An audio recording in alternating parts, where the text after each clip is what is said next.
핵 보유국이다. 그걸 내가 이미 전 세계에 다 이야기했기 때문에 핵 보유국인 미국과 핵 보유국인 북한이 진행하는 핵 군축 협상이다.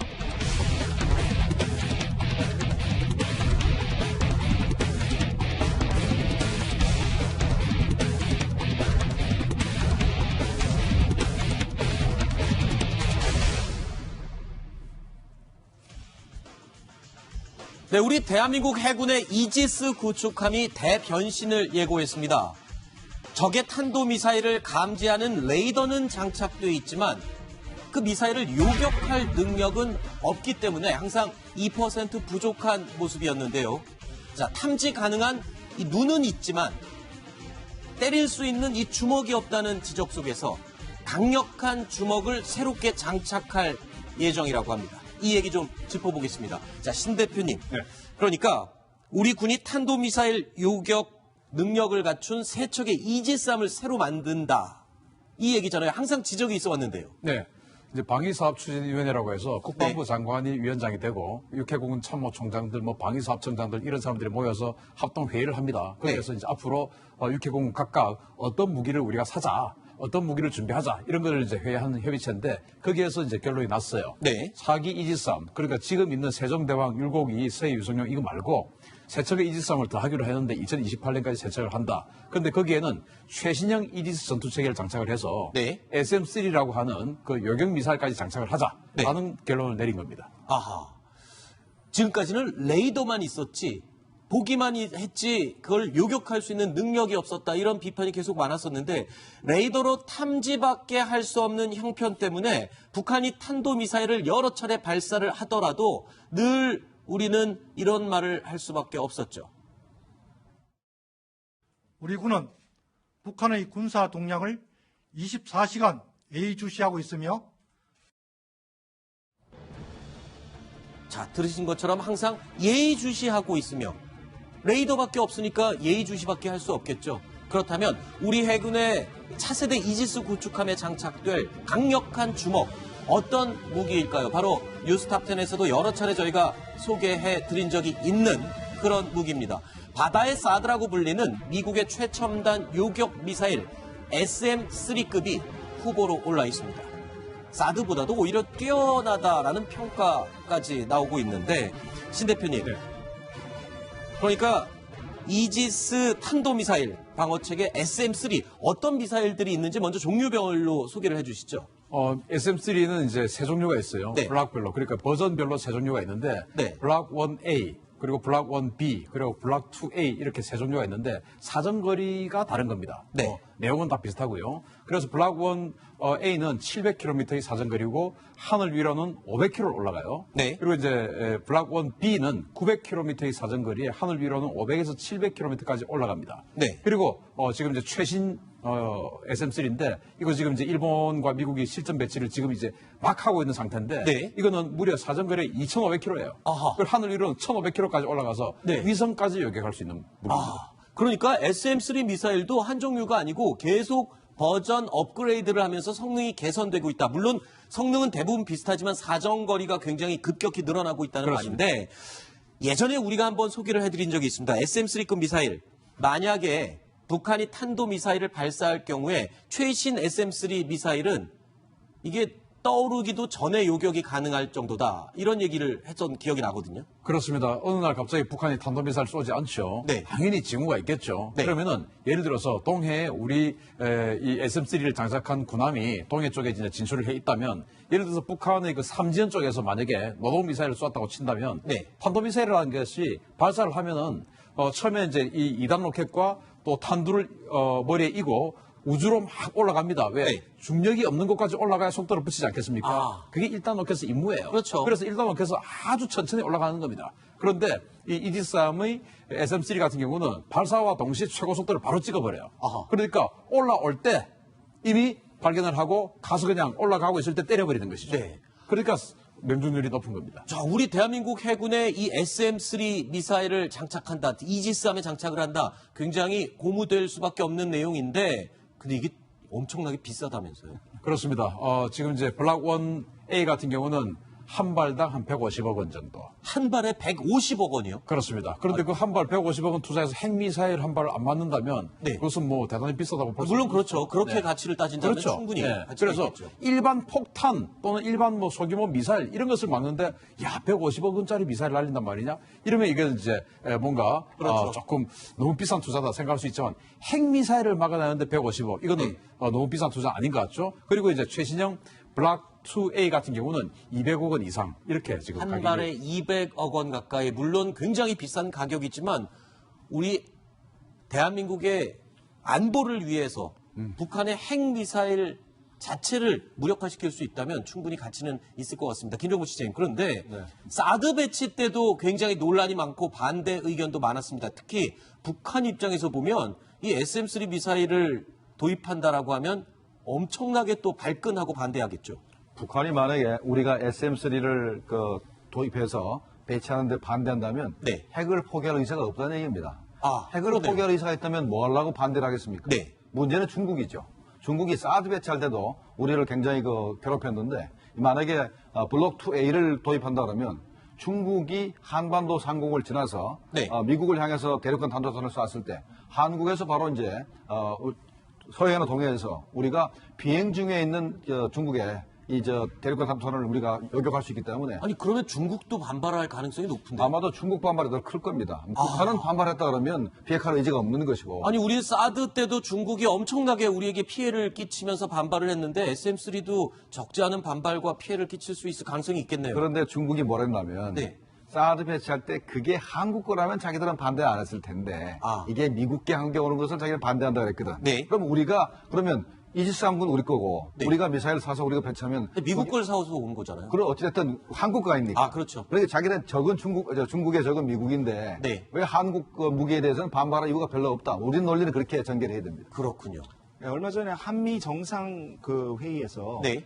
트럼프 대통령은 한국이 미국 군수 물자 한 10조 원 이상을 구매하기로 했다 이렇게 그렇죠. 밝혔습니다. 지금 이번에 이 SM-3를 비롯한 이지스함 구축함 3척을 갖다가 우리가 도입하기로 한 것은 지금 트럼프 대통령의 말과 같이 연결지어서 생각해 볼 수 있다고 생각하고요. 이건 대통령 그렇다면 이거는 정상과 정상 간의 네. 결정에 의한 후속 조치 차원에서 이루어지는 거기 때문에 그대로 진행되지 않을까 이렇게 생각이 됩니다. 자, 그런데 이미 우리나라에는 조금 전에 말씀드린 것처럼 이 요격 미사일 시스템이 배치돼 있죠. 바로 논란 속에 성주에 입성했던 사드입니다. 그리고 패트리어트 3 미사일도 배치가 돼 있죠.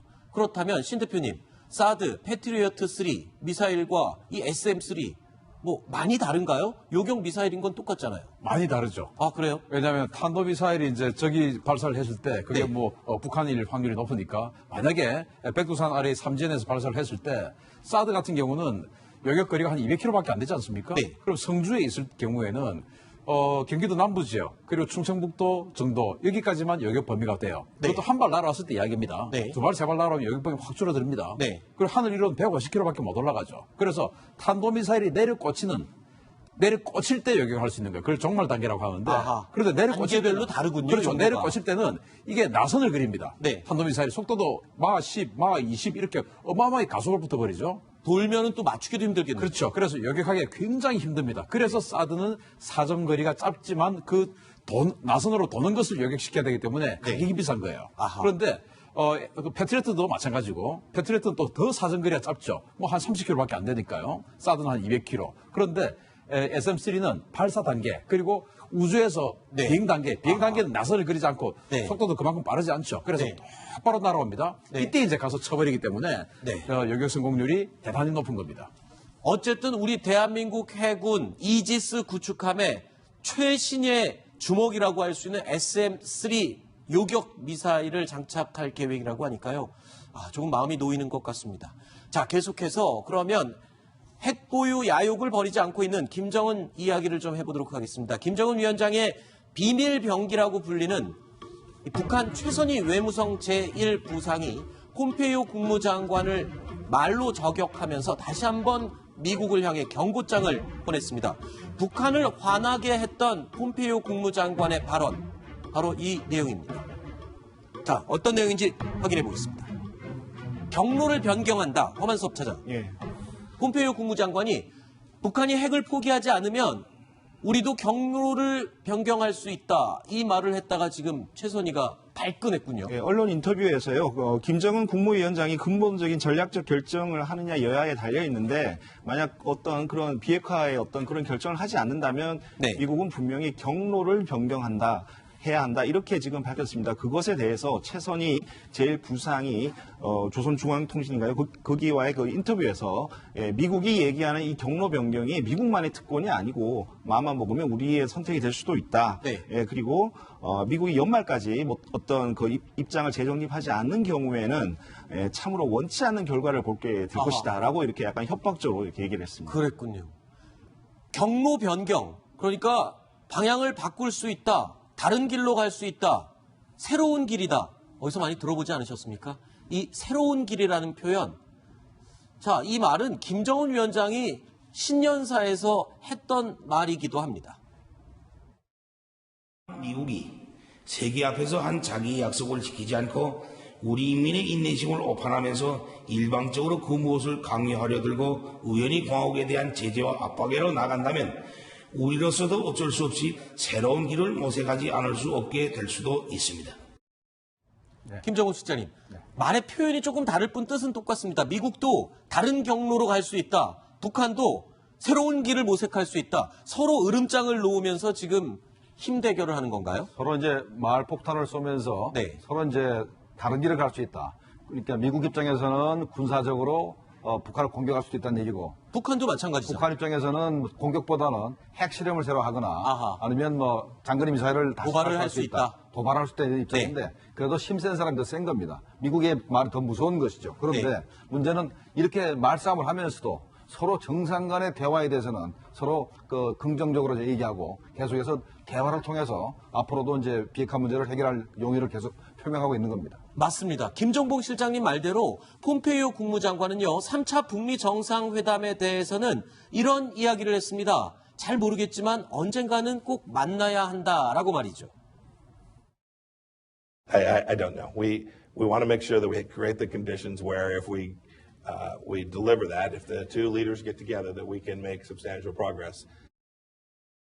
안 박사님, 또 말싸움이 시작됐습니다. 미국과 북한 간의 말싸움. 그런데 어느 정도 수위 조절은 하고 있는 거예요. 양측 다 여전히 대화에 대한 미련이 남아 있는 거죠. 미련이라고 하기보다는 궁극적으로 대화를 원하고 있는 거죠. 그렇죠. 지금 뭐 링에 올라갈 기회는 만들지 않으면서 뒤에서 지금 아래서 말싸움을 하고 있는데 네.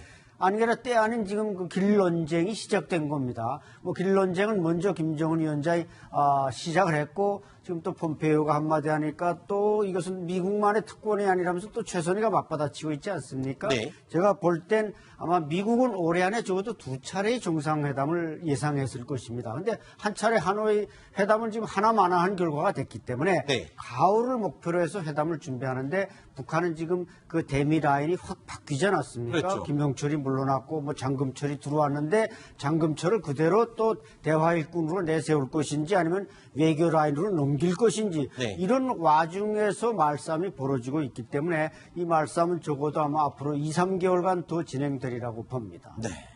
자, 그런데요. 저희 뉴스탑10에서는 요즘 미국 외교 안보 라인의 이야기에서 특이한 패턴을 찾아냈습니다. 기승전 결정권자는 대통령이다라는 내용입니다.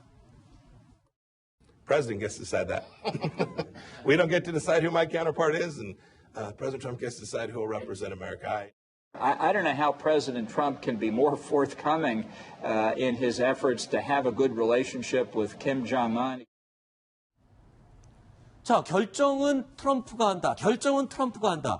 아니, 근데 원래 하노이 회담 이후에 트럼프 대통령이 톱다운 방식은 네. 이제 미련을 버린 거 아니었습니까? 여전히 정상끼리 무언가를 결정하는 톱다운 방식에 대한 미련을 가지고 있네요. 자, 김정은 위원장은 당연히 톱단 방식으로 가려고 합니다. 네. 최선희가 계속해서 볼튼도 공격하고 폼페이오도 공격을 해서 볼튼 보고는 멍청하다 그러고 그렇죠. 폼페이오 보고는 저 회담에서 빠져라. 네. 좀 더 똑똑한 사람이 나왔으면 좋겠다. 이렇게 얘기를 할 정도로 전부 다 톱다운 방식으로 가려고 하지만 미국은 좀 다릅니다. 네. 미국은 대통령이 결정한다. 그러나 네. 대통령이 결정하게 만들기 위해서 실무자 간의 충분한 협의가 필요하다라는 말을 하고 있기 때문에 결국은 미국의 입장은 바트너 방식이라고 봐야 될 것입니다. 네. 자, 그런데요. 북한 내부에서 이상 신호가 또 감지됐습니다. 사실 어쩌면 우리 모두 다 알고 있는 사실일지도 모릅니다. 뉴스탑10에 출연했던 태영호 전 영국 주재 북한 공사도 일찍이 이 내용을 예견을 했었죠. 신년사에서 김정은이가 명백히 이야기한 것처럼 현재 김정은은 미국이 제기하고 있는 2차 정상회담 또 네. 북한의 핵 폐기 이런 요구 조건은 받아들일 수 없다. 네. 단 핵 군축 로상에서의 부분적인 타협 네. 가능하다. 이렇게 이제 김정은은 이야기했습니다. 자, 탈북단체 대표들의 증언에 의한 내용입니다. 그러니까 김정은이 하노이 회담 전에 간부들에게 이런 얘기를 했다는 거예요. 핵은 반드시 사수하겠다. 이 말은 바꿔 말하면 핵은 절대 포기 안 한다는 말을 하고 하노이 회담에 갔다는 거 아닙니까? 그렇죠. 김정은은 사실 뭐 트럼프나 미국을 설득하는 것보다 어떻게 보면 내부의 그 강경파 수구 세력을 설득하는 게 더 힘들 겁니다. 그렇죠. 그래서 지적하신 대로 이제 강연회를 열어가지고 최소한 여기는 아마 노동당 부부장 이상이나 차관급 이상 간부들을 불러 모아놓고 어떤 강풍이 불어와도 우리가 어렵고 힘들게 만들어 놓은 핵을 절대로 포기하지 않는다. 이렇게 이제 설득을 하고 가는 거죠. 이것은 물론 김정은의 이제 이중 전략일 수도 있습니다. 네. 내부를 설득하면서 가서는 뭔가 트럼프에게 보상만 해주면 이제 우리는 핵 포기를 하겠다. 이런 전략일 수 있는데 어쨌든 북한으로서는 당분간 그 내부를 지킬 수 있는 힘이 없기 때문에 포기는 쉽지 않다. 이렇게 봐야 될 겁니다. 네. 저걸 보면서 말이죠.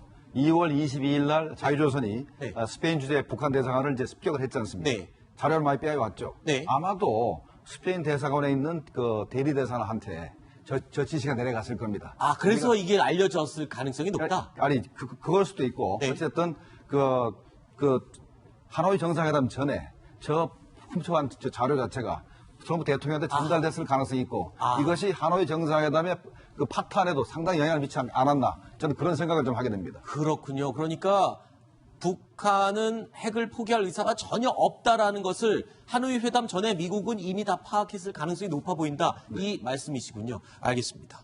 자, 그래서일까요? 미국은 비핵화가 되기 전까지는 북한의 비핵화입니다. 북한의 비핵화, 핵 포기가 있기 전까지는 대북 제재의 고삐를 놓을 생각이 없어 보입니다. Both sides, things we can do, what paths we might use to unlock this going forward. It's a difficult challenge. There's a reason it hasn't been resolved. And we're confident that as we continue to apply the economic pressure to North Korea, that we'll get another opportunity to unlock and get North Korea to deal. 자, 어제 저희 뉴스탑10에서는 대북 제재가 계속 강화될수록 힘들어지는 건 북한 주민들이 아니라 오히려 김정은 위원장과 그 측근 간부들이다라는 사실을 전해드렸죠.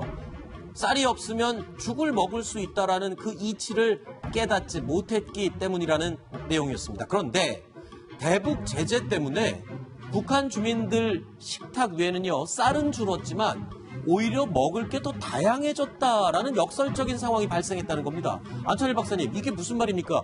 식량이 부족해야 될 북한 주민들 식탁이 오히려 더 다양해지고 먹을 게 많아졌다고? 이게 무슨 말이죠? 그러니까 북한은 사실 주식보다는 부식이 부족해서 원래 식량이 부족한 나라인데 네. 뭐 이게 수송이나 유통이 잘 안 돼서 그런데 지금 식량값은 결국 농사가 잘 안 됐으니까 부족하지만 중국이나 외부 세계로 수출해야 될 무슨 대게나 털개나 명태나 이런 수산물 이게 이제 팔려나가지 않으니까 북한 장마당으로 흘러 들어왔다는 겁니다. 그거 비싼 거잖아요. 아주 비싸서 우리나라에서도 비싸. 네, 이 비싸서 과거에 북한의 보통 주민들은 구경하기도 어려웠던 건데 네. 이게 이제 외부로 수출이 안 되니까 내부로 들어와서 장마당에 공급이 되다 보니까 이게 말하자면 수요와 공급이 논리에서 볼 때 공급이 좀 많아진 겁니다. 가격이 떨어져서 인민들은 당장이지만 참 고맙다, 즐겁다 이렇게 이제 생각하고 있다는 거예요. 그러니까 북한 주민들이 수산물은 평소에는 구경도 못했었는데 되레 지금 중국으로 수출길이 막힌 고급 수산물들이 가격이 폭락하면서 오히려 장마당으로 풀리고 있다. 예. 밥은 비록 못 먹지만 배를 채울 수 있는 다양한 수산물들은 오히려 풍성해지고 있는 그런 상황이군요. 네, 그런 면에 대해서는 감사할 수밖에 없네요. 네. 지금 뭐 트럼프 대통령과 김정은 위원장 참모들 간에 네. 서로 말싸움, 뭐 사파 싸움을 하고 있습니다. 서로 그 얘기를 요지를 보면 서로 당신네가 먼저 새로운 길을 열어봐라 이렇게 지금 서로에게 지금 떠밀고 있는 이런 상황인데요. 지금 그러나 지금 이 전국을 보면 미국은 지금 북한이 지금 핵과 미사일 실험을 하지 않고 지금 이 상황이 계속되는 것이 네. 뭐 그렇게 답답한 게 없습니다. 좀 느긋한 편이고요. 반면 북한은 지금 대북 제재 때문에 굉장한 압박감을 받고 그렇죠. 있고 더구나 지금 푸틴 대통령과의 정상회담에서 아무것도 특별히 얻은 게 지금 없어요. 얻은 게 없습니다. 그래서 지금 시간은 북한 편이 아니다라는 것은 정설인 것 같고요. 결국은 그러면 누가 새로운 길을 먼저 던져야 될 것인가라고 했을 때 네. 결국은 앞으로 한 몇 개월간은 더 사파 싸움을 하다가 결국 한 9월이나 10월이나 가을쯤 돼서 북한 쪽에서 먼저 영변 플러스 알파라는 식으로 해서 뭔가의 새로운 제의를 하지 않을까라는 네. 의견들이 나오고 있습니다. 그렇군요. 자, 지금 현재 그 수산물이 이제 값이 내려가서 네. 일반 주민들이 먹을 수 있다고 그러지 않습니까? 네. 이건 제가 볼 땐 일시적인 현상입니다. 일시적 현상이다. 이게 물고기 잡는데 제일 가장 필요한 것이 석유인데 그러네요. 현재 석유류 환적을 현재 다국 정권이 전부 다 막고 있기 때문에 네. 석유가 북한에 투입이 안 되면 네. 이게 수산물이 생산이 줄어들게 되고 그러면 이제 장바닥에서 아하. 물가가 오르게 될 것이고 네. 무연탄도 마찬가지입니다. 네. 무연탄이 현재 중국에 수출하다가 수출이 안 되니까 북한 내부에 풀려서 북한 주민들이 따뜻하게 겨울을 보냈습니다. 그렇죠. 전기도 부족하지 않았고요. 그런데 중국이 투자를 멈추게 되면 네. 갱도에 물이 차게 됩니다. 아하. 그러면 무연탄도 생산이 줄게 되면 아하. 아마 금년 연말에 상당히 힘들어질 겁니다. 그렇군요. 수산물, 평소에는 구경도 못했을 수산물들이 인민들의 식탁에 올랐다고 해서 좋아할 일은 절대 아니다. 이건 일시적인 현상일 뿐이다라는 분석이었습니다.